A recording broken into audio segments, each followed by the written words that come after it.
Speaking of Ed Kracz, the man, Ed Kracz, is going to join us now. Go and follow him on X at KratzE. Read all of his work at sportsillustrated.com. He's joining us now on Birds 365. Eddie Kracz, welcome to the show, brother. Great to have you on here on a draft day edition. How you been, man? I'm doing great. Happy draft day to all this celebrate. I know everybody listening out there celebrates draft day like it's Christmas morning. So today's the day. Not so much this year, Ed, because 32. Not a lot of juice this year. That's a good point. 32 in the draft. But so I want to start with Daniel Jeremiah, because I was texting you back and forth, because I was the one who asked him on his conference call about Walter Nolan. You see all these mock drafts, and a bunch of them had Walter Nolan falling down to number 32 to the Eagles. So I threw it at DJ, and DJ gave me the answer he gave me, which is, I think he's a top 15 player. And then all of a sudden, final mock draft of Daniel Jeremiah. He's not even in the first round, Ed Kracz. What is going on with this draft? Well, what is going on? He used to work with Howie Roseman. Maybe that's it. That's he true. Threw some shade on your question there, and didn't even put him in the first round. He's helping Howie. I like that conspiracy. He might be. Or maybe he talked to more GMs as we get closer to the draft, and a lot of them have taken Walter Nolan off their board for whatever these red flag issues are with maturity, whatever the case is. But, maybe that's the case. Maybe not enough love for Walter Nolan from a lot of GMs in the league as a first-round pick. Boy, he seems like a Howie player. Yeah, I said, to me, he's the most Eaglesy pick in this draft. I've coined the term Eaglesy. Yeah, I agree. In fact, my mock draft that I have the Eagles trading up with the Rams to get ahead of the Commanders and Ravens to take Walter Nolan if he's still there. Yeah. Even though he's not my favorite player in this draft, I think putting him next to Jalen Carter for the next 5 to 7 years, whatever it is, it's just, get your mouth watering. Yeah, who is your favorite player? Efficient player, by the way, also next to Jalen Carter. He's about to make $40 million. Yeah. Who's your favorite player, Ed Kracz? Well, I like Donovan Ezaraku, the pass rusher from Boston College, just because I think he checks all the boxes that the Eagles look for. He was a team captain. Eagles love team captains. They love that leadership quality.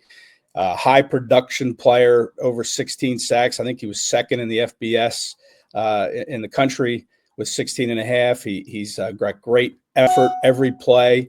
Loves football, has a real passion for it, and the Eagles love all those intangible qualities and all the tangible qualities that he puts out on the field. So I think he makes a lot of sense for Philadelphia. He's an edge rusher, which we all agree that the Eagles need to kind of, like John says, repopulate that room a little bit. I just don't know. I haven't seen him really fall past Tampa at 19 for the Eagles to get there. That's the only problem is Walter Nolan could fall into their range, but I don't think Donovan Ezaraku does. But I love Donovan Ezaraku. I think he's going to have a great career. Bill O'Brien, who coached in the NFL and at Penn State, of course, loves the kid, raves about the kid. So South Jersey kid too. Yeah, right. Williamstown, I think it is. But he's just, to me, he's my favorite player. I just don't think the Eagles will be able to get him. Ed, shed some light on what you think of this. I think there's two lines of thinking here with the defense where, secondary or defensive line. They obviously need help at both places. You hear Malachi Starks, you hear Trey Amos, you hear a lot of these guys that they've brought in on visits. They brought in more safeties and corners than I anticipated. And then you also have, you just mentioned Ezaraku. There's a bunch of defensive linemen, Walter Nolan. What do you think the bigger need is for the Eagles? Where do you see them going in this opening round? Yeah, I don't think you can discount Malachi Starks at all. I think they really love that kid. Mm-hmm. It would be real interesting to see them take him because you could have, 7 former Georgia players starting on defense next year, which is, you've never seen that before. But I think Malachi Starks, you say, well, he's a safety. The Eagles have never taken a safety in the first round. Even Brian Dawkins, the Hall of Famer, was a second rounder back in the late 90s. But I think Starks, when you factor in Vic Fangio, how he likes to play his defense, Starks can play safety. He can be down in the box. He can play slot. He can play outside corner, I think, if necessary. He's more than just a safety. He would be a weapon that Vic Fangio would love to have on his defense. And I'd be surprised if Fangio is not banging on that table if Malachi Starks is sitting there in the mid-20s to go up and get him. Because I do think the Eagles are going to do everything they can to trade up Remember, they have a lot of ammunition next year. They have 12 draft picks, 3 in the third round. I could see them parting with some of those picks next year if another team is willing to do it. They're not going to take 12 players next year, let's face it. So I think Howie's going to try to peddle some of those picks in next year's class to move up in whatever round we see this weekend. But I like Starks. I think he could be the guy that they really target for a trade up if he begins to fall. Because he's more than just a safety. What about this? If Howie can, people talk about splashes and, Sal Powell is on the Malachi Starks bandwagon as well, evidently. Eagles obviously love Georgia players, Ed. Have a lot of respect for Kirby Smart, the way he prepares guys. But, boy, you need an edge rusher. Yeah. Can they somehow pair a draft pick like Malachi Starks with getting a veteran edge rusher? Can Howie make that type of splash and go about it that way, bring in somebody who's already in the league as an edge rusher?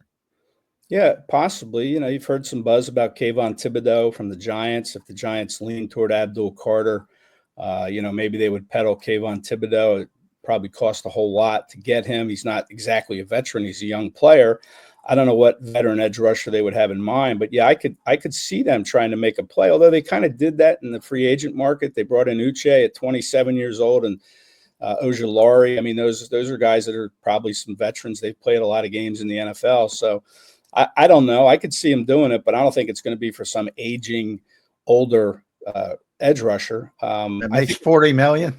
Yeah, they're not trading for TJ Watt. Come on. That would just blow their whole payroll out of the water. So yeah, I don't know if that's really a consideration. I could see them trying to get a veteran player, maybe a Justin Simmons post draft. Right. I asked Howie during that availability about his tight ends and how he evaluates tight ends and why hasn't he taken one? He's only taken one. Why has he only taken one since they drafted Goddard? And he said, well, they have tight ends on their board, but when their turn comes to pick, they're either gone or they're just a little bit lower than a player they had above them. And I think that's going to be the same case with safeties in this draft. I think they might try to add one, but they might not be able to because they're either taken or they've fallen down a little bit below who they want to take. And then they'll go for Justin Simmons. I could see him being a veteran that they bring in post-draft. It won't count against the compensatory draft pick for next year. But as far as the defensive edge, I just don't know who would be out there that would entice them enough to give up anything for. Ed, give me your best case scenario in this draft, and then also on the flip side, give me your worst case scenario. I mean, you're sitting at 32. I think the interesting part about 32 is you're playing a risky game if you want to let the board fall to you. It's one thing to let the board fall to you when you're middle round or 22 even last year. At 32, I think it's a different scenario. Give me your best case scenario and worst case scenario this year for the Eagles. Well, I think the best case is them trading up and getting a player that they have as a first-round grade. Right. Howie said they don't have 32 first-round grades, which means there's not 32 players in this draft they would take in the first round. And that's the case every year. They don't have 32 first-round grades. So they might have maybe 10 to 12 first-round grades. So my home run would be if they trade up into the mid-20s, get ahead of some of these teams and pick one of those players they have a first-round grade on. Right.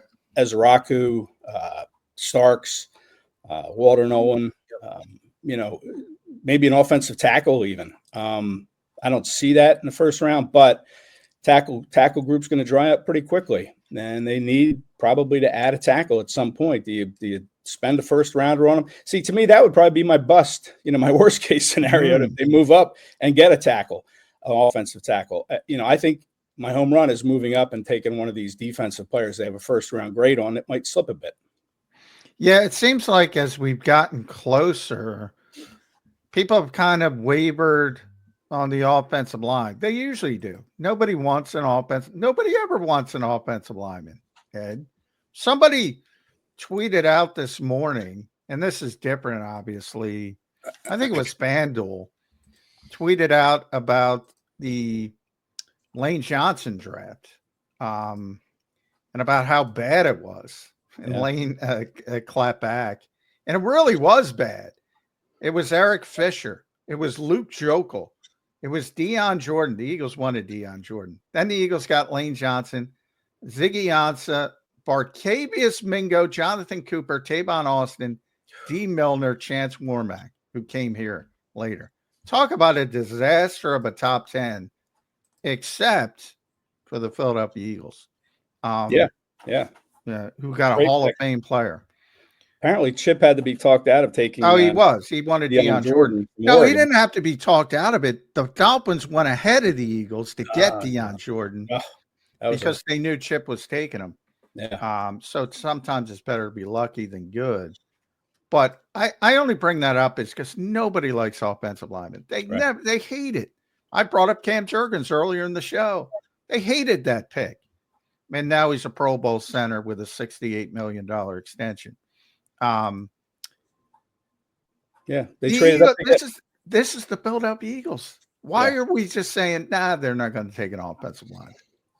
Yeah, well, I think they'll take one somewhere along the line, but, it's going to be a developmental project, which is fine. You have Jeff Stoutland still here, and you have to start wondering how long is he going to keep doing this? He's on the older side. Will he eventually retire? He still loves it. I'm not saying he's retiring next week or anything, but, you have him here. That's a luxury. So you can afford to take a chance on a developmental kid. You don't need him right away, right? Because you have Jordan Mailata and you have Lane Johnson still working the outsides. That's why I don't think it would be a real good pick. But you're right. Offensive line isn't sexy. I remember when they took Andre Dillard, that went over like a lead balloon in 2019. They moved up to get him. It's like, what? Andre Dillard? But, and that proved to be the wrong pick. Right. So, I just, that to me, Zander, would be my worst case scenarios if they trade up for an offensive tackle. Well, here's where I think that it's overlooked right now, and I think it's honestly pretty easily explained. Lane Johnson's under contract through 2027. He's the best right tackle in football. Landon Dickerson's under contract through 2028. He's arguably one of the best right guards in football. Jordan Mailata's under contract through 2028. He's one of the best left tackles in football. And now Cam Jurgens under contract through 2029. So it's like, yeah, we'd love an offensive lineman, but we also have Trevor Keegan, Kendall Lamb, Matt Pryor, all of Tyler Steen, all of these dudes. It's like, okay, we might want it, but I don't know if we need that at this stage of our team building philosophy. But I will say, there's two offensive linemen I'd pounce on at 32: Gray Zabel and the Alabama kid, the Tyler Booker kid. He's a red star type of player. He was a captain on the Alabama team. I could see that for the Eagles, but I just don't think they need it. Right now. Man, I would hate to take a guard in the first round. Is that what Booker is as a guard? I would not take a guard. Yeah, I think he'd be a trade back candidate, maybe. Maybe Donovan Jackson, he could play guard and maybe develop a tackle skill set. But Gray Zabel, he's very versatile. So maybe, he comes from Carson Wentz's school. Does that make anybody cringe? North Dakota State. Poor Gray Zabel taking Carson Wentz. Taking Carson Wentz shots. Yeah, but he's versatile. So they could take that Swiss Army knife type of offensive lineman where you could possibly use him to back up Cam Jurgens at center. Remember, the Eagles don't really have a backup center on the roster unless you count Landon Dickerson, and he got hurt playing that position against the Commanders in the title game. So, I have them taking maybe like a Seth McLaughlin from Ohio State later in the draft, maybe in the 5th round. He could play center. They need a backup. Maybe you can, cross-train him at guard as well. But I would not reach for a guard. I wouldn't take Gray Zabel either. I just, it's nice he has the versatility. But I don't really see them taking an offensive lineman. I don't. And I know some mock drafts have Josh Connerly coming here in the first round and this and that. But I like the thought of somebody who can start out at right guard and then maybe kick out, because I'm not sold on Tyler Steen as a starter in this league. But I will say this. I've been saying this for a while. And the Eagles and Cam Jurgens deserved that extension, second highest paid center in the history of football. And I still maintain it, Kracz. He is the second best center on the Philadelphia Eagles. And that's because the best center is Landon Dickerson. He is. Yeah, he might. I don't know. If he played center, he would be phenomenal. Yeah. He would. Now he's one of the best left guards in football. Yeah, he's not going to center. No, he's not. No. That's like a Groats thing. Yeah. I'm the one who said it to Groats. He's not moving. But he's the best center. And he would be maybe the best center in the NFL if he played that position. I truly believe that. Yeah. But Cam's great. I'm not disparaging Cam. You mentioned the right guard spot. I mean, that's kind of an interesting one of the things I'll be watching once these OTAs ramp up in May. Is Trevor Keegan. I mean, everybody seems to kind of overlook Keegan, and this is a big year for him. He's coming off of a year to develop. He had all last year to learn, and we'll see where he is. When camp opens in OTAs, where they're playing him, and then of course once training camp gets here in July. I bet Trevor Keegan's going to be a guy that I'm going to watch very closely on that offense. Yeah, they got a lot of body. They also added Kenyon Green. Like, they got so many names. Kenyon Green. Matt Pryor's probably their best guard. If they have to play tomorrow, Matt Pryor's probably their best right guard. I could see Pryor being the starter. I could see that. I don't think he's going to be the starter, but I think they can do better. He's too versatile as a backup. I think he can play 4 positions. Sense. But I think it's going to be Green or Keegan. And whoever they add at some point in the draft, if it's a guard later in the 3rd round, 4th round, wherever it is, and I think they will go offensive line later in the draft, and it's just a matter if it's a tackle or a guard. Right. I do think they need a backup center somewhere, and Seth McLaughlin might be the best one out there from Ohio State. Get me a tight end, Ed Kracz. If they're not bringing back Dallas Goedert, I can't count on Grant Calcaterra, Kylan Granson, and Harrison Bryant. I can't. Well, and your guy, E.J. Jenkins. I love E.J. But I like E.J. I don't think he's a tight end. But, it's interesting because I was on a radio show the other night. They do mock drafts with all these writers across the country, and it's done over the course of a week. So they brought me in with the last pick, and a lot of the big names were gone. So I ended up taking Mason Taylor at 32 with a stick and pick. And I got a lot of heat for it on X. As you know who my stick and pick is, by the way. Shamar Stewart. Yeah. Am I right? Shamar Stewart? Yeah, he is. But I made a joke to you last night, which evidently you've forgotten. That's inside baseball.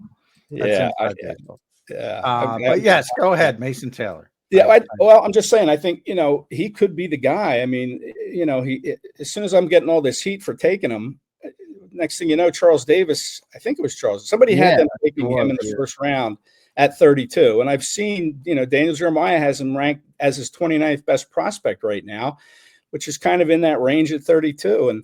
And would I grab a tight end in the first round? I haven't done that since 1988. Howie, I think, was probably 10 years old at that point, maybe. I don't know. Is that Charlie Young? No, that was Young. They took in the first round in 1973. Yeah. I'm not even sure you were born yet then, John. 1973. Keith Jackson. Yeah, the years are. Yeah, Keith Jackson. From Oklahoma was the guy in 1988. The tight end player. Yeah, he ended up. I think he was runner-up for the Rookie of the Year that year. But I don't know if they would go tight end in the first round, but I know that there's interest, and it's weird because they didn't have any tight ends in for a top 30 visit, at least that we were aware of. Weird. It is weird. So, maybe they think they can work something out with Goddard, maybe a 1-year deal like they did with Josh Sweat last year, 1 year, $10 million for Goddard, maybe a little less than $10 million. But that you still are going to have to find one because Goddard will only be here 1 more year, if that. And then what are you going to do next year? You're going to go in and need a tight end again. So, they're going to do something with the tight end spot. Maybe they make a trade for the kid from the Raiders, whose name I can't remember. Michael Mayer. Yeah, maybe they make not Michael Myers, Michael Mayer. maybe it's Michael Meyer or Mayer, whatever you want to call him. And maybe there's a good player. He's a good college player. I'll tell you that. Really good. Speaking of trade, Ed, do you think they bring in a vet? You think they make a AJ Brown-esque move, not to that level, but maybe 32's on the move, Ed, and they bring in a Trayvon Walker or with the Giants, like Kayvon Thibodeau. You think that's out there? Yeah, I don't know if I'd give up a first-round pick for either of those guys. I'd do it for Trayvon. I think Trayvon's worthy of a first still. You don't have to. Back-to-back double-digit sack seasons. Howie's good at value. Yeah, it's like a car, man. It's off the lot. Yeah, drive it off the lot. Yeah.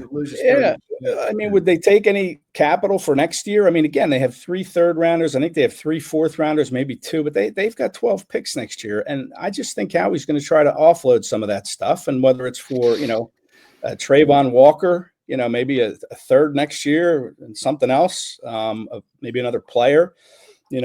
I've seen some rumblings that maybe Keely Ringo could be on the move. I don't know what you'd get for him, but maybe as a throw-in player. Yeah, what happened to Keely Ringo? There's a lot of seemed to be angst.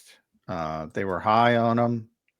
You know, you move on from Slay. Everybody's talking about him taking over, and now it's like, well, we got a Dory Jack. We're looking at, they like Jade Barron. They like Trey Amos, Maxwell Hairston. What? He hasn't played a game. Why is everybody souring on Kelee Ringo all of a sudden? I don't know. I mean, he would be a candidate to move to safety, in my opinion, just because of his size. But the Eagles don't typically do that. You know, they didn't do it when we had Rasul Douglas. That, you know, everybody thought, oh, move Rasul Douglas. He's got the size to play safety. They kind of resist that, and yet they moved Asfonte Maddox there, you know, an undersized guy back there. So I don't know what happened to Kelee Ringo. To me, I think he seems a little stiff in the hips. You know, I'm not really sold on Kelee Ringo myself. He's a bigger guy. He has trouble kind of flipping his hips. And matching speed deep. So you have to give him help if teams were to attack him.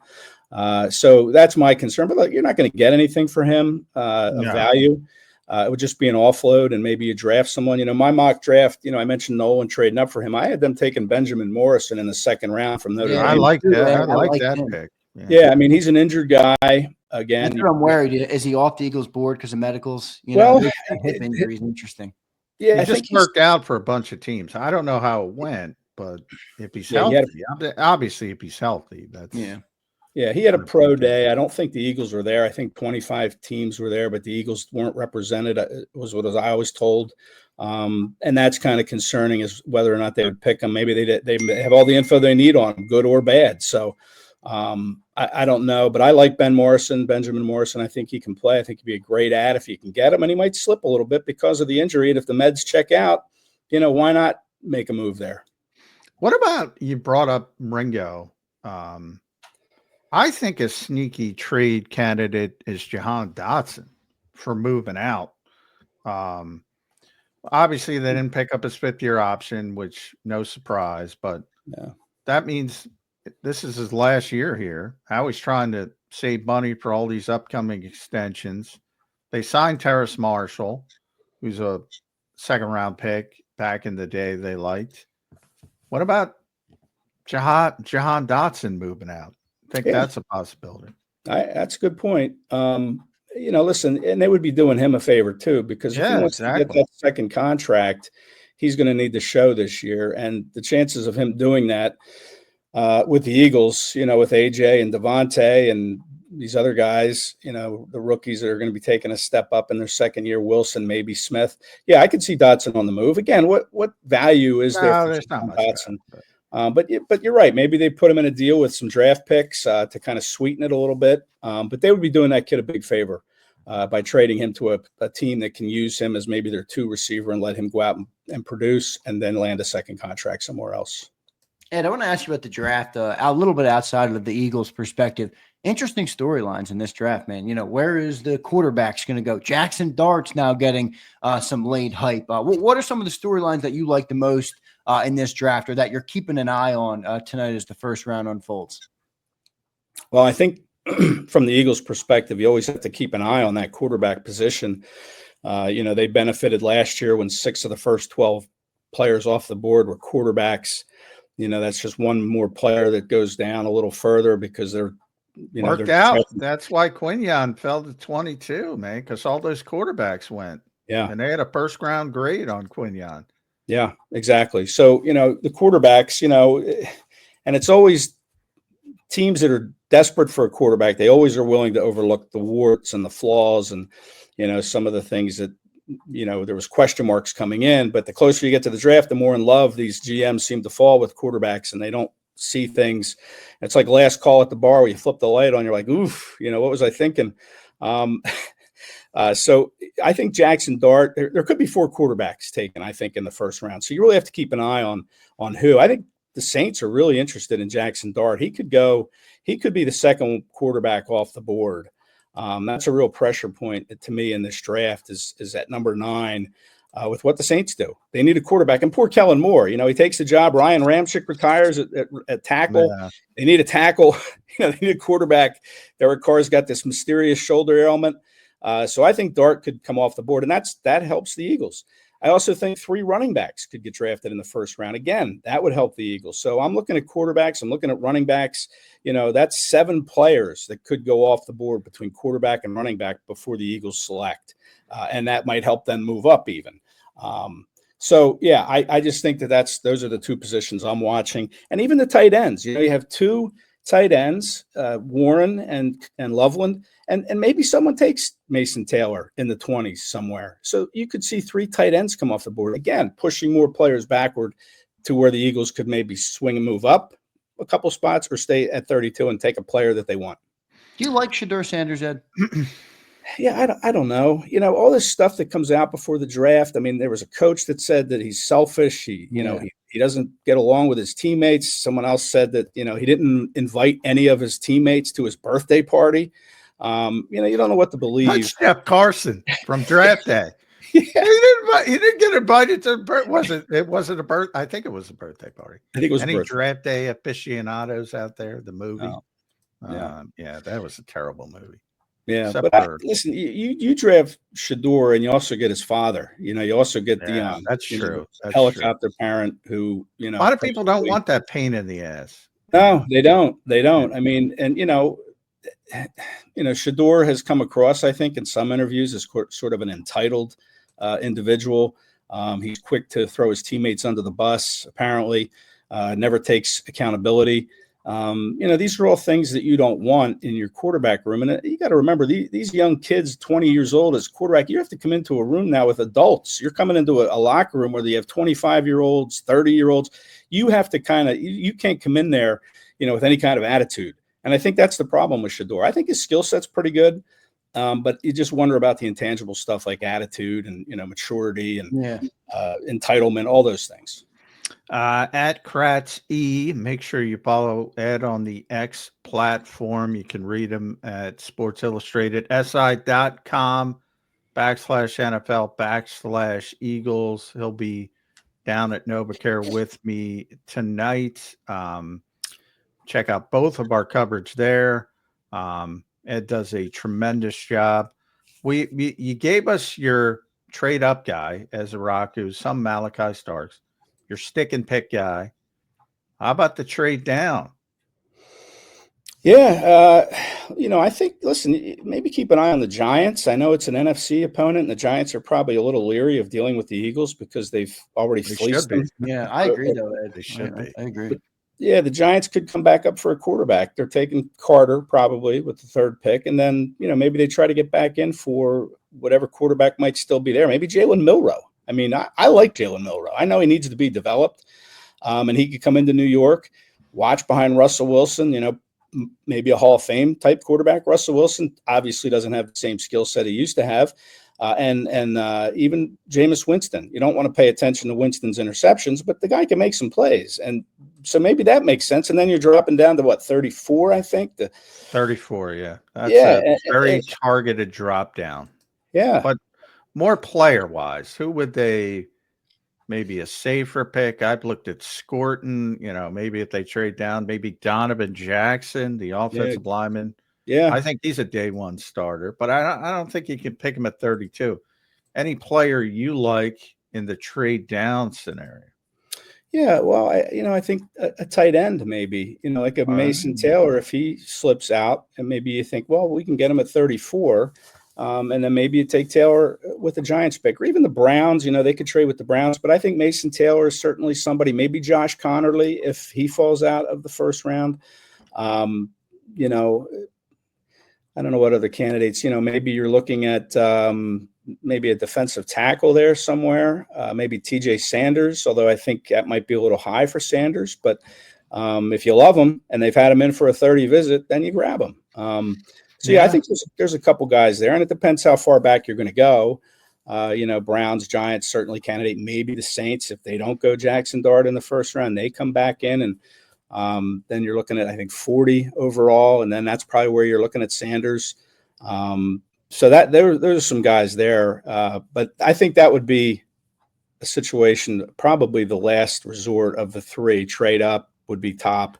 Stay and put at 32 would probably be second. That would upset the fan base if they traded down to pick an offensive lineman Ooh, that would upset the fan base. Well, that would upset me because that means we're sitting there all night tonight, John, until about 11:30. Well, we gotta sit there all night anyway. And they're not picking it. We're all going to be waiting, and then they're going to move out of there. Yeah. We got to be there anyway, Ed. That's the way I look at it. I know. So, but yeah, that to me, it's already going to be a late night, obviously. Yeah. Both nights because they pick last in the second and third round. As of now, I could see Howie again trying to get a little bit higher in those rounds with next year's draft capital, maybe a player thrown in. But yeah, we're going to be spending a lot of time together these next few nights, John. That's exciting for you. Yeah, I know it's exciting for you. Yeah. When are you heading down? You're going down early, I believe. Yeah, I'm meeting a couple guys, our friends Martin Frank and maybe Jeff Kerr for some coffee at a coffee house down near the stadium and, do a little pre-writing, drink some coffee, have some fun. Pre-gaming.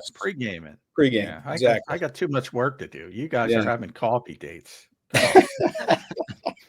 We try to make it pre-gaming via espressos. Nice stuff. Ed, thank you, brother. We appreciate you joining in today, man. We'll talk to you again soon. Hopefully a big draft tonight.